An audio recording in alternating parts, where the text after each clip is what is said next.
Vibrant, Vibrante. le podcast de Grande Contrôle qui vous invite à vous réapproprier votre sexualité. Carole Ruvera est sexologue. Pour elle, le sexe est le plus grand de tous les plaisirs. Laura Eisenstein est auteure de podcasts et productrice à Grande Contrôle. Libérer cette parole, c'est primordial pour être bien dans sa vie. Chaque semaine, elles réunissent la parole d'anonymes sur des sujets encore tabous. Masturbation, coup d'un soir, fantasmes, corps et infidélité. Carole et Laura ouvrent le débat pour que ces pratiques et visions vous fassent vibrer. Jouissons sans entrave. Fantasmer de sa voisine plus âgée, fantasmer des toilettes publiques, d'un plan à 3, de son collègue de bureau. S'autoriser des fantasmes, c'est le 3e épisode du podcast Vibrant, Vibrante. Fantasmer, alors même qu'on est en couple ou qu'on n'oserait jamais le faire dans la réalité, fantasmer chaque jour dans notre tête. Carole, pourquoi c'est si important de fantasmer ? Fantasmer, c'est la base de la sexualité. Puisque la sexualité, c'est quoi ? C'est les fantasmes, la masturbation et la relation à deux. D'accord. Donc ça, c'est un peu un schéma à garder dans la tête pour être bien dans sa sexualité. Oui, parce que les fantasmes, ça nous permet de garder notre libido toujours en éveil, et puis ça permet aussi d'atteindre l'orgasme plus facilement. Alors pour comprendre ce qu'est réellement un fantasme, que ça peut être difficile à saisir, on est allé à votre rencontre sur la terrasse de Grande Contrôle, encore une fois, et on vous a demandé quelle était la définition pour vous du fantasme. C'est quelque chose qui nous excite, mais qu'on n'a pas le droit de réaliser. Ouais, c'est ça. J'en sais rien, une star du cinéma, je vais dire une connerie, une cousine. Ça, c'est plutôt le Nord-Pas-de-Calais. C'est quelque chose qui nous fait vibrer tous les jours, mais qu'on peut pas atteindre, parce que je pense que si on le réalise, c'est plus un fantasme. Une envie sur le moment, je pense. Si t'as envie de quelque chose, tu t'en parles à ton copain, et si lui il est d'accord ou il se dit ah pourquoi pas, bah, ça se fait. Et je pense que c'est plutôt un truc sur le moment. J'en ai pas énormément des fantasmes, plutôt des envies ou des choses qui passent. Je suis pas sûr qu'il y ait des fantasmes qui soient de l'ordre de la légende, du truc qu'on veuille faire une fois dans notre vie. Je pense que c'est plutôt des envies spontanées ou quelque chose comme ça. J'en ai pas forcément moi de mon côté. Moi je dirais que c'est un désir qui sort un peu de l'habituel, donc faire un truc un petit peu différent, qui est excitant. J'ai l'impression que ça crée pas mal de débats. Carole, la définition du fantasme, c'est quoi exactement alors ? C'est quoi un fantasme ? C'est une représentation mentale qu'on se fait, qui est imagée ou suggérée, parce que notre organe principal de notre sexualité, c'est notre cerveau. Et donc, très régulièrement en consultation, je peux demander c'est quoi les fantasmes des gens. Et c'est très intéressant la réponse, parce que ça indique comment est la sexualité des personnes. Ce qu'il faut savoir, c'est qu'on a une partie des gens qui sont sexophobes. C'est-à-dire ? Ça veut dire quoi, sexophobe ? Qui ne sont pas attirés par la sexualité. D'accord. On a les personnes qui sont sexophiles. Donc ça, c'est les personnes qui sont bien dans leur sexualité. Et puis, on a tous les intermittents du sexe, j'ai envie de dire. C'est joliment dit. C'est des personnes qui... c'est OK la sexualité, mais qui ont encore besoin d'apprendre des choses. Et donc, développer ces fantasmes, ça permet quand même de maintenir le désir présent et d'être au top sur sa sexualité. Maintenant qu'on a la définition, est-ce qu'on peut donner quelques exemples, Carole ? Tu te promènes dans la rue, tu vois une personne, peu importe son sexe d'ailleurs, et tu commences à voir qu'elle a des jolies fesses. Ça, c'est déjà le début d'un fantasme, parce que ce visuel que tu as commence à éveiller quelque chose sur la douceur de ses fesses, la forme de ses fesses. Et t'es déjà parti dans quelque chose qui va réveiller ton désir d'aller jusqu'à l'acte sexuel. Et donc là, quand tu dis début d'un fantasme, c'est quoi la suite après ? Ah bah là, après, la suite, c'est tout ton imaginaire qui va rentrer.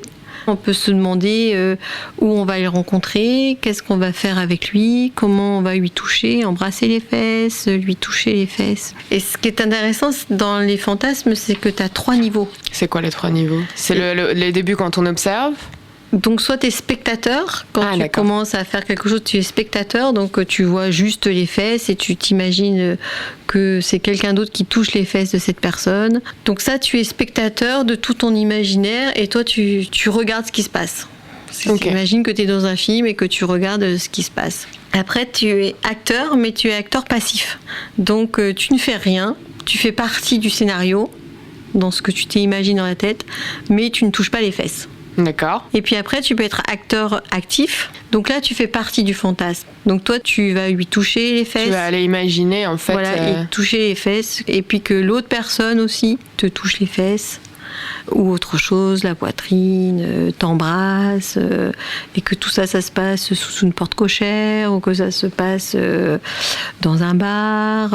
Et tu rajoutes le lieu, des odeurs, des sensations. Tu rajoutes un peu de la couleur à ton fantasme. Voilà, tu rajoutes la couleur à ton fantasme. Tu colores tout ça. Alors on s'est demandé, maintenant qu'on a un peu étudié qu'est-ce qu'était un fantasme, avec qui on pouvait le partager. Ma copine, je vais certainement pas lui raconter parce qu'il y en a certains qui vont pas lui plaire, je pense. Puis entre potes, on a trop tendance à se charrier, donc non, c'est très personnel, je pense. Il y a un jeu de rôle qui peut rentrer où on aborde un peu des fantasmes, mais dans la sexualité, il peut s'avérer que ça rentre en compte un petit peu. Pour moi, le fantasme, c'est quelque chose qui ne doit pas se réaliser. Après, nous on se connaît depuis très longtemps, on a pu déjà en parler. Après, en fantasme, je trouve que c'est sympa quand il y a une dose aussi de secret, ça rend la chose un petit peu plus excitante peut-être. J'ai pas de mal à en parler, mais j'aime bien garder pour moi en disant ouais, c'est un peu un jardin secret, c'est un truc qui m'appartient en fait. Un fantasme, c'est à méditer avec soi-même ou c'est à partager avec un ou une partenaire? Alors premièrement, le fantasme, c'est son petit jardin secret. D'accord. D'accord, c'est pour soi, puisque comme je te l'ai dit, c'est ce qui va nous créer le désir et ce qui va donner envie d'aller soit dans la masturbation, soit avec ton partenaire, d'aller vers la relation sexuelle. Mais ce qui est très intéressant, c'est aussi de le partager quand on est en couple, puisque ça va enrichir nos sexualités. Je pense que l'idée reçue qu'il faut enlever par rapport à ça, c'est qu'on dit un fantasme, faut pas le réaliser. C'est en fonction de chacun. Mais si tu réalises ton fantasme, ça va te donner plus de plaisir. Et ça va t'enrichir d'autres fantasmes. Parce que ça peut être dans un autre contexte. Je te prends un exemple. Tu aurais envie de faire un plan à 3. Voilà, ça reste du fantasme, quelque chose qui va te permettre d'être bien dans ton orgasme et dans l'excitation. Et tu en parles avec ton partenaire et vous êtes d'accord. Donc vous allez le réaliser. Ce qui n'empêche pas que le moment où tu l'as réalisé, ça peut être extraordinaire, ça peut être comme tu te l'as imaginé ou pas tout à fait comme tu te l'as imaginé. Et du coup, ça te redonne envie de refaire un plan à 3, qui peut être 2 femmes, 2 hommes. Voilà. Tu l'as peut-être imaginé d'une certaine manière, mais tu peux avoir envie de le recommencer d'une autre manière. Peut-être que justement, en fait, si le fantasme, on ne veut pas ou on ne cherche pas à le réaliser, c'est parce que vu tout l'imaginaire qu'on met dedans, on a peut-être peur d'être déçu en fait par rapport à ce qu'on a fantasmé et la réalité aussi de comment ça se passe. Ah bah c'est sûr que dans tous les cas, entre les choses fantasmées et les choses réalisées, il y a toujours une différence.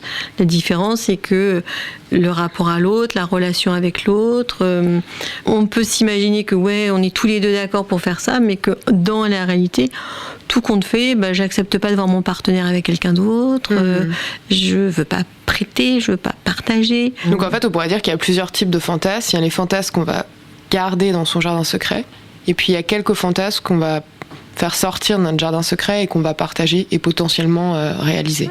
On en a combien à peu près des fantasmes? Pour les hommes, on peut en avoir 20. D'accord. D'accord, parce que ça part de « je croise quelqu'un » et j'imagine. Okay. Donc voilà. Et puis pour les femmes, on a à peu près 10 par jour.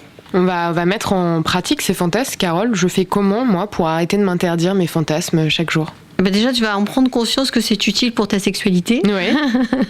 Ça, je pense que tu as bien compris que si tu veux avoir une sexualité épanouie, c'est nécessaire. Donc c'est aussi quand tu vas avoir quelque chose de joli qui t'interpelle, tu vas t'autoriser à y penser. Et puis après, tu vas prendre des petits moments pour créer ce que tu as envie de créer. Donc du temps pour toi, comme si tu commençais à méditer. Ah, d'accord, donc prendre une demi-heure par jour pour fantasmer. C'est ça. Et tu vas avoir l'impact que tu vas avoir quand tu vas aller rencontrer ton partenaire, ce désir qui va commencer à monter.